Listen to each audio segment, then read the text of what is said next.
Hola, ¿qué tal? Sean todos ustedes bienvenidos a una nueva emisión de su programa Diálogos en el Tintero, un programa dedicado exclusivamente a la difusión de material histórico-cultural proveniente de alumnos y exalumnos de la Facultad de Humanidades UAMX, con sede en el municipio de Toluca, Estado de México.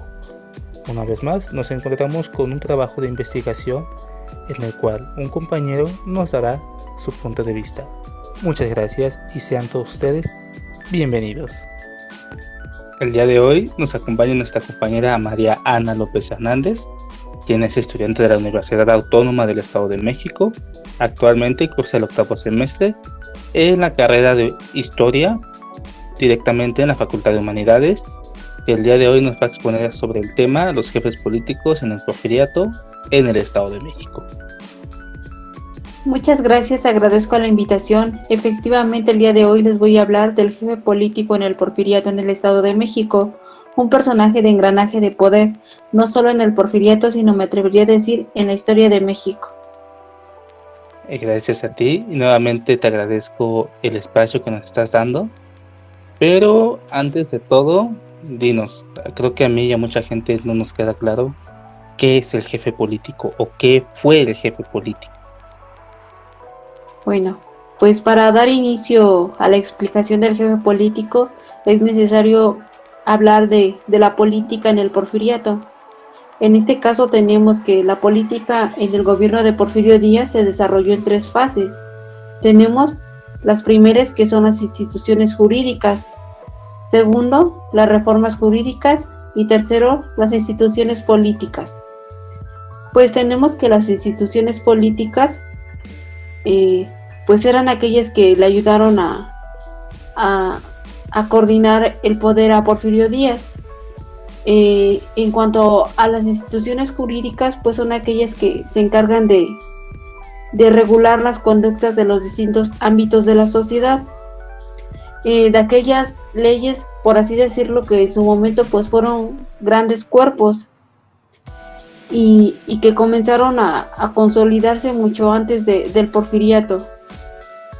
Pues tienen su antecedente con la Ley Orgánica de Instrucción Pública de 1867, con la Ley de Jurados en Materia Criminal de 1869, con la Ley Orgánica sobre el Recurso de Amparo de 1869, entre otras. En cuanto a las reformas jurídicas, pues tenemos que fueron aquellas que fueron organizando las estructuras de su gobierno, aquellas que comenzaron a divulgarse desde 1871, cuando Porfirio Díaz pues se levantó en armas contra Juárez y se dio origen pues al plan que muchos conocemos como el Plan de la Noria, que establecía pues la reelección indefinida y forzosa del poder ejecutivo, y lo concluía pidiendo que ningún ciudadano se ejerciera en el poder, o sea, que no se extendiera el periodo de su gobierno.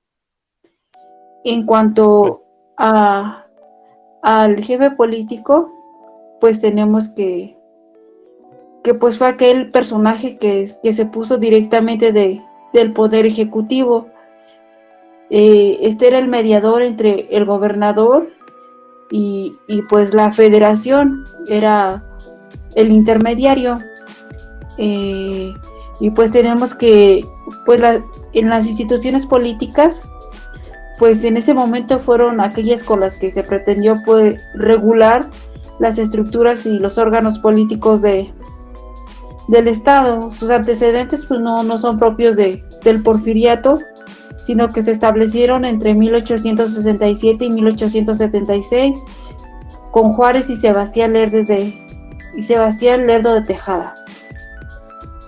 Pues aún tenemos un siglo bastante peculiar para la historia mexicana. Sí, estamos hablando de los 1800 prácticamente, un México recientemente libre, entre comillas, ¿no? Pero oye, me causa esta duda. Bueno, ya hablando del jefe político directamente, ¿qué características debía tener un jefe político ya en el Porfiriato, ¿no? y justamente en el Estado de México, que es un estado pues bastante conservador hasta la fecha. Bueno, pues tenemos primeramente, pues los jefes políticos fueron en el Porfiriato, pues aquellos personajes que desempeñaron un papel fundamental, pues como vemos el siglo XIX, pues apenas está pues surgiendo la conformación territorial, política, jurídica y económica pues de la sociedad mexicana. Y pues los jefes políticos fueron un instrumento, por así decirlo, de la modernización que utilizó Porfirio Díaz, pues con ello se pretendió regular el poder de aquellos grupos que pretendían dispersar el mando y de aquellos que buscaban concentrarlo. Vemos que pues origen no es solamente del porfiriato, sino que los jefes políticos pues han ido sobreviviendo a la historia de México. Oficialmente en documentos pues son considerados a partir de la Constitución Gaditana de 1812 y pues se implementaron a lo largo de la República Mexicana. Estas se fueron pues adaptando a las constituciones federales y estatales según el territorio lo declarara. A partir de 1824 las constituciones pues fueron creadas de manera inmediata, inclusive muchas conservaron pues para normar a los jefes políticos lo que establecía la Constitución de Cádiz de 1812, en el que se incluía pues a los jefes políticos como aquellos personajes del poder intermedio entre el municipio y el gobernador, y vemos pues estos siguieron desde el periodo novohispano hasta la emisión de la Constitución de 1919. Sobrevivieron a los imperios de Iturbide y de Maximiliano, y con funciones muy similares en todo este periodo, desde su origen, que es con la Constitución Gaditana, hasta que la Constitución de 1917 los prohíbe. Pues en todo ese periodo encontramos similitudes en las funciones que desarrollaban. Entonces, este personaje ya es añejo, ¿no? Es desde Sí, prácticamente, es desde la creación prácticamente del México, o el antecedente del México que hoy tenemos. así es. Pues vemos esta secuencia desde legalmente, hablando de pues órganos y de leyes que pues rigen, encontramos origen desde la emisión de la Ley Gaditana de 1812 hasta la emisión de la Constitución de 1917, en donde pues ya se acaban a los jefes políticos de manera legal. Ahora, en cuanto a las funciones, pues tenemos que las funciones del jefe político aquí en el Estado de México pues estuvo muy marcada, más que pues en cualquier otra entidad. Tenemos que Porfirio Díaz pues presionaba para que se designara o se mantuviera en el poder pues a cierta persona como jefe político del distrito. El dedazo, ¿no? Sí, y tenemos que pues pues representaba, no cualquiera podía ser jefe político. Ser jefe político era estar relacionado con Porfirio Díaz o ser una persona muy influyente, de élite, o que eran adinerados. Pues muchos de ellos fueron pues conocidos de Porfirio Díaz o viejos compañeros de armas. Aquí en el Estado de México sus atribuciones pues se normaron de acuerdo con las constituciones federales de la entidad en el distrito de Toluca. La ley se llamaba la Ley Orgánica para el Gobierno y la Administración Interior de Distritos Políticos del Estado. Esta ley pues se dividía en 6 capítulos dedicada a las funciones que deberían de ejecutar los jefes políticos. En la primera parte tenemos que se establecía al gobernador pues como la máxima autoridad del distrito, que era quien tenía la atribución de normar al jefe político, así mismo como nombrarlo o quitarlo del mando. También el gobernador, como primera cabeza y como jefe del jefe político, pues tenía al mando a la administración pública, disponía de la Guardia Nacional cuando lo ordenara. ¿Ya existía en Y ese pues tiempo la Guardia Nacional? sí, inclusive pues vemos al jefe político que si él ordenaba, pues en la Guardia Nacional estaba a su servicio. Y vemos este poder que tenía el jefe político en la Guardia Nacional desde el periodo novohispano.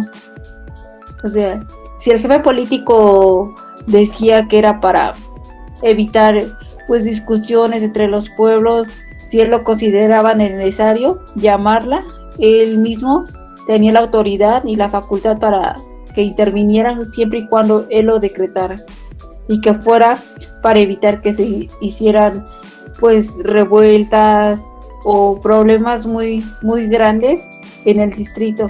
No se quería dañar lo que pretendía el proyecto liberal de dañar la paz, la tranquilidad.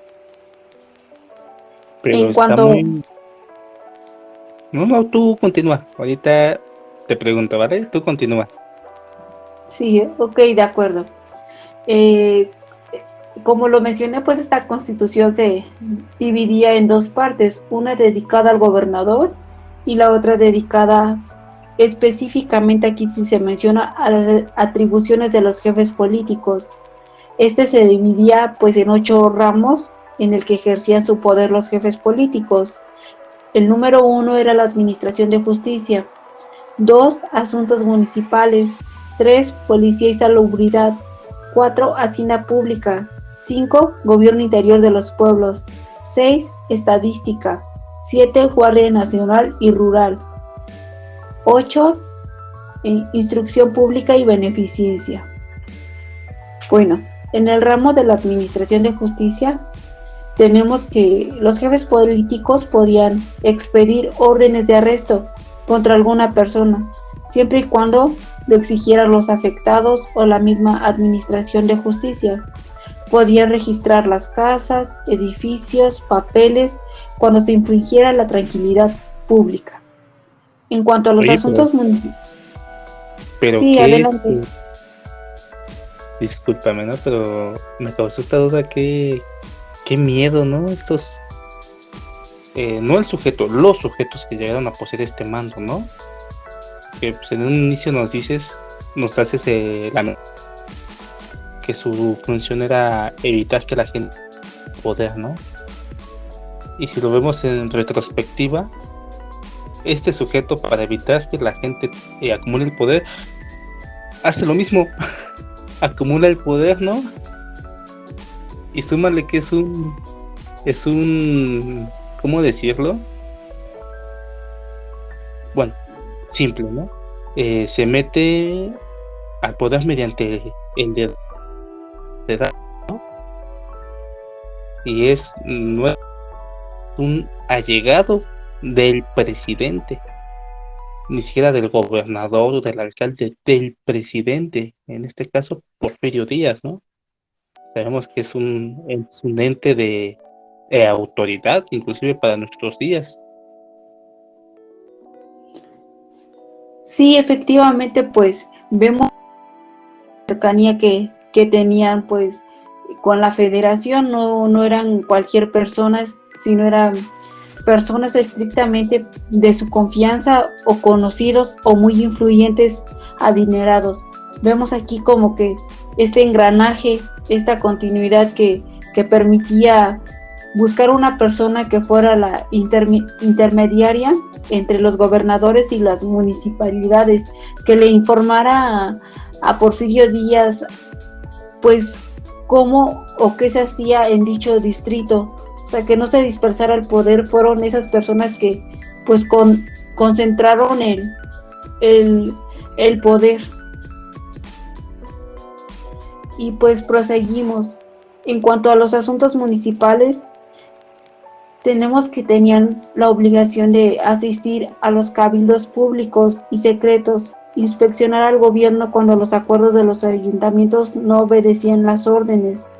Debían declarar legalmente disuelto a cualquier ayuntamiento que se pusiera en rebelión contra el gobierno, conceder la entrega y la expedición de los fondos municipales y terrenos, intervenir en las ventas y contratos que realizaban las municipalidades y los municipios, conceder una licencia para litigar en los ayuntamientos, municipios, pueblos y aprobar el nombramiento del apoderado que hicieran los ayuntamientos municipales, municipios y pueblos para seguir determinando su litigio.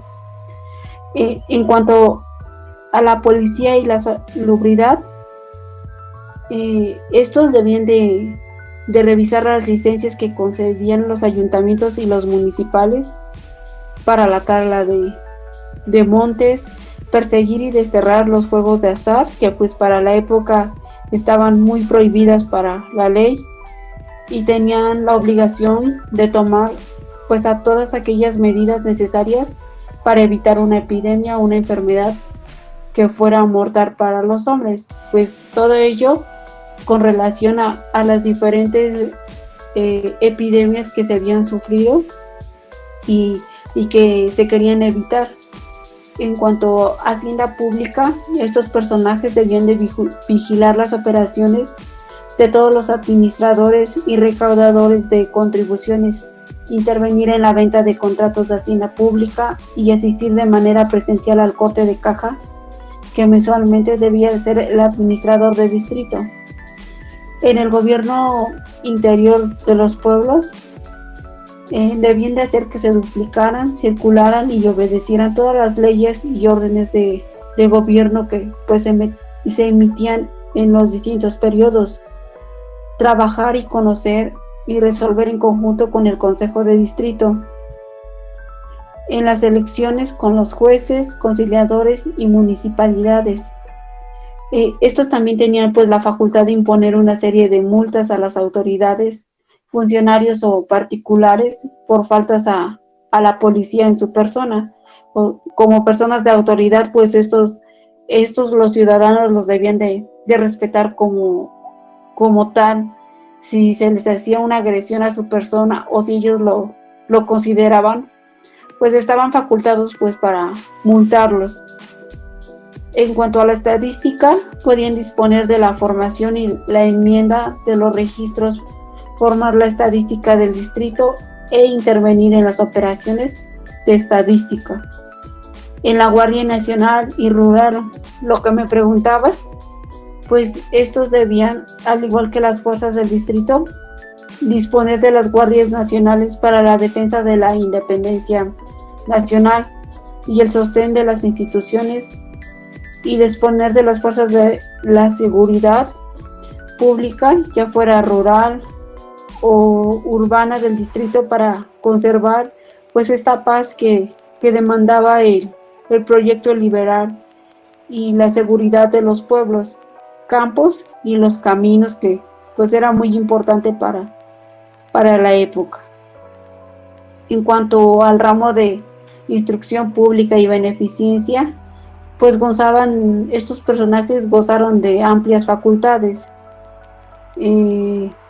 Pues a ellos se les encomendaba, por así decirlo, pues una cierta fe en el que pues pretendían que conformaran a ciudadanos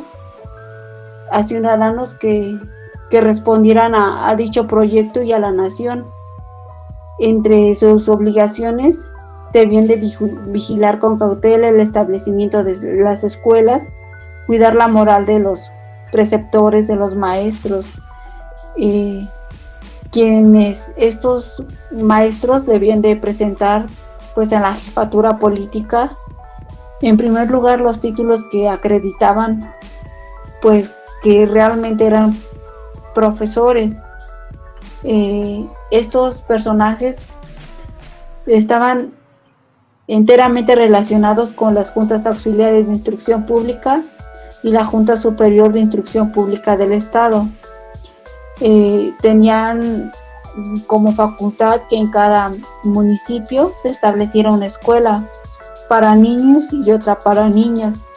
Sancionar a los padres que pues no escribieran a sus hijos a la escuela, debían de vigilar a los directores que cumplieran con las normas que se establecían en el momento. Debían de coordinar a los profesores ambulantes para que impartieran clases en aquellos lugares que era imposible tener un maestro de planta.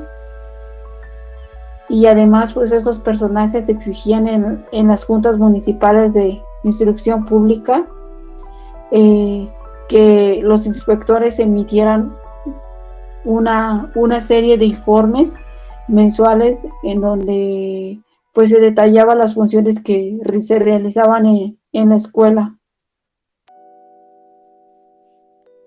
Oye, esto sí me está sonando bastante entre confuso y no tan confuso. Me habla sobre los, en este caso de la escuela, ¿no? Las funciones que tenía en la escuela como institución, ¿no? La primera, prácticamente es un halcón que está vigilando todo, desde que el niño vaya a la escuela, que eso en esa época y actualmente pues, está bien visto, ¿no? Y la segunda, vigila hasta al maestro, tanto en su trabajo como en su ser, ¿no? Ya nos está hablando de una moral.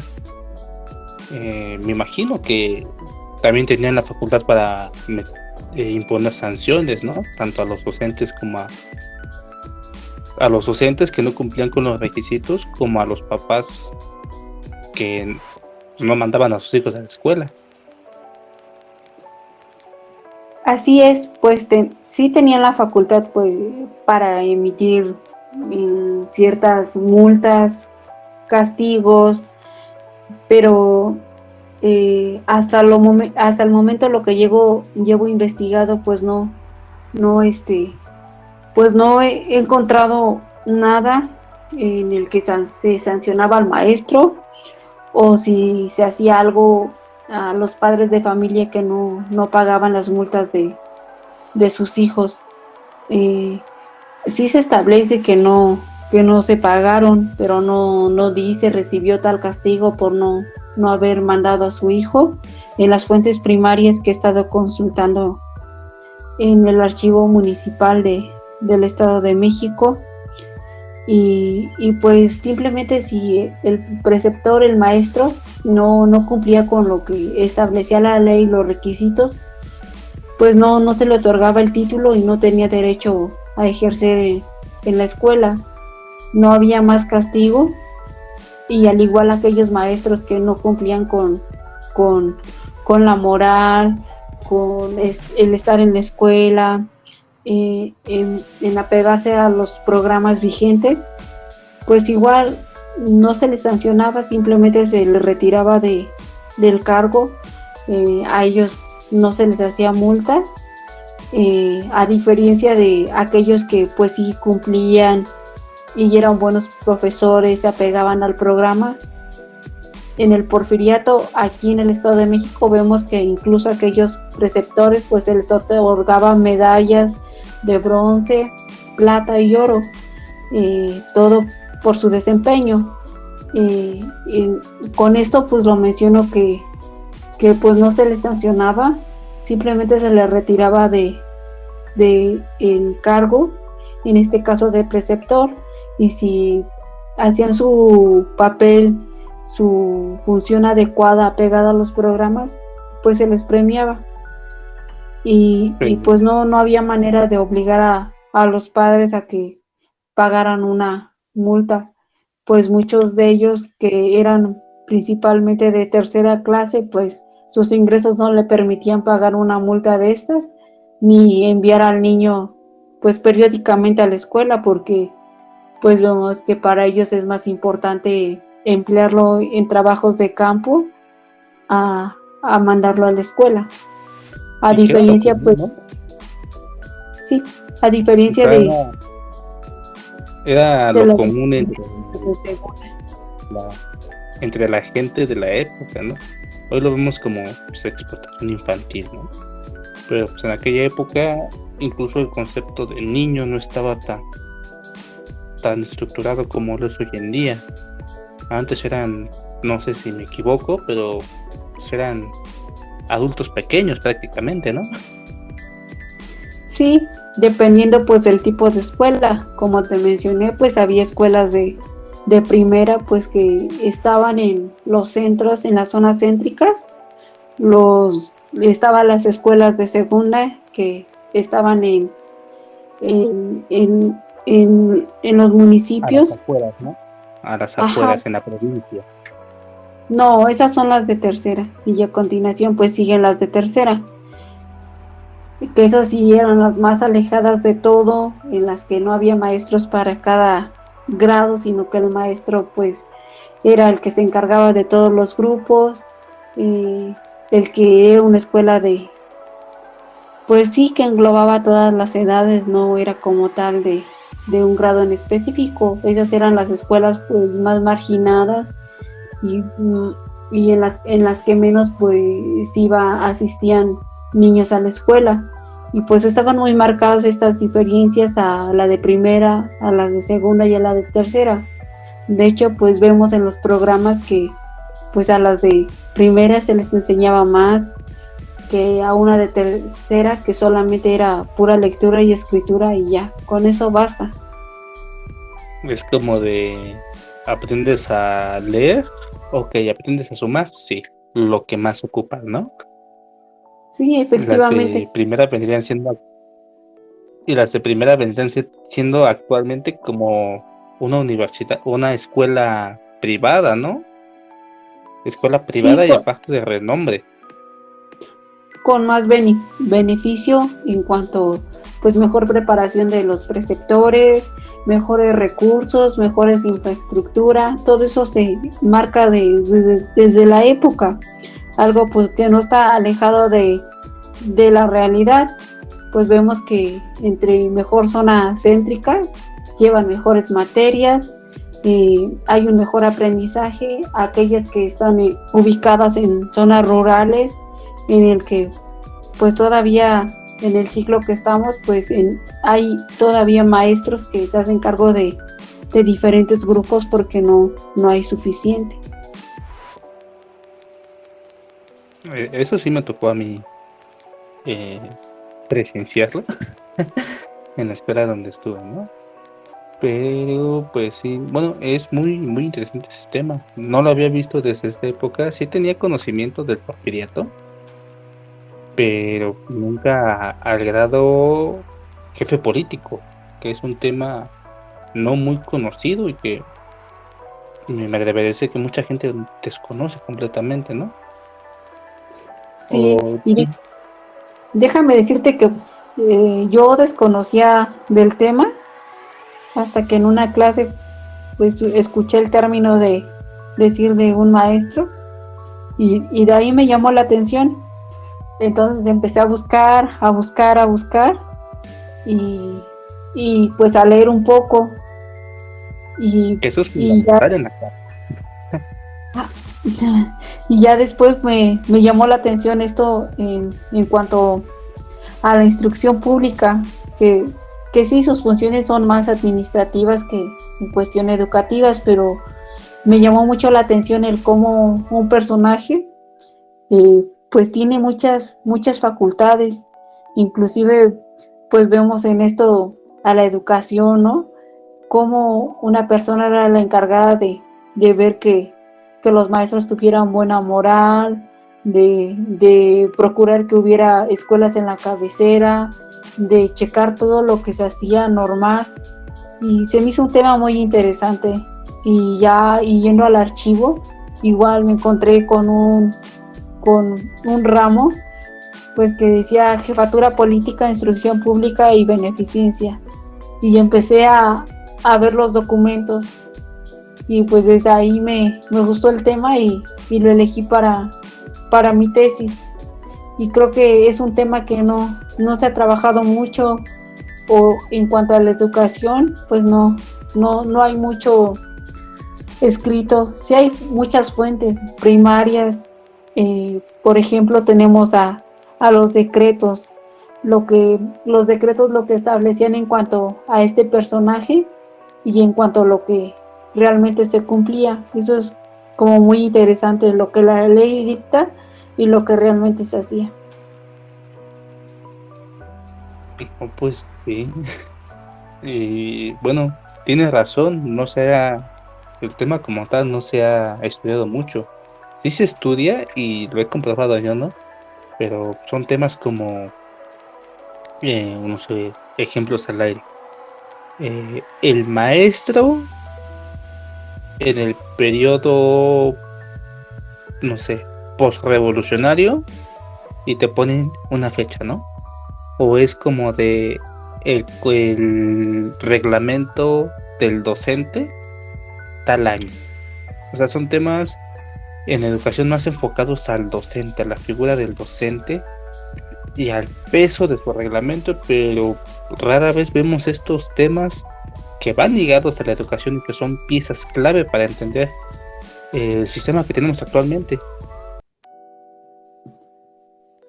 Pues sí vemos aquí con esta figura que pues desempeñaba funciones pues administrativas, pero que eso le permitió pues concentrar y cumplir con el poder que demandaba la época. Y pues estas cuestiones educativas también las vemos pues con una línea de continuidad desde el periodo novohispano con la emisión de Cádiz hasta la emisión de la Constitución de 1917. Todas estas funciones que se norman en la Constitución de Cádiz a lo largo de la historia de México en los diferentes periodos, pues vemos que hay una continuidad, que no se agotan, no se le quitan, sí se modifican y tienen distintos nombres, pero vemos esa continuidad, o sea, que se le fue pasando por periodo a periodo las mismas atribuciones a este personaje que pues ayudaba a consolidar a la nación.